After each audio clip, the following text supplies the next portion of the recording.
நலுங்கு தொட்டு வைப்பதற்கு மார்க்கத்தில் அனுமதி உண்டான்னு கேட்குறாங்க. நலுங்கு தொட்டு வைக்கிறதுனா என்னன்னு எனக்கு தெரியலை.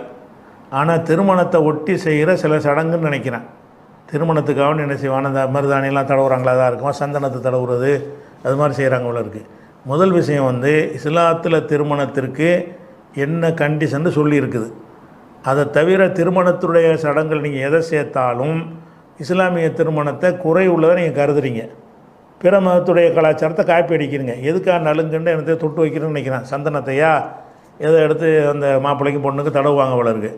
அப்படின்னா என்ன, அது திருமணத்துடைய அம்சம் மாதிரி நினைக்கிறாங்கல்ல. இது வந்து அப்படி மார்க்க ரீதியாக ஒரு நம்பிக்கை இருக்குமுன்னா அது கூடாது. பிற மதத்து கலாச்சாரமாக இருந்தால் கூடாது. அதுக்கு ஏதோ ஒரு மூட நம்பிக்கையை காரணம் காட்டி செஞ்சால் அது கூடாது. அப்படி இல்லாமல் சும்மா ஒரு வாசலுக்காக வேண்டிய கலராக இருக்கட்டும் மாதிரி தானே விட்டால் நல்லா இருப்பாங்கன்னு அப்படி ஏதாவது செஞ்சிங்கன்னா அது கூடும். அது என்ன செய்கிறீங்கன்னு பார்த்தா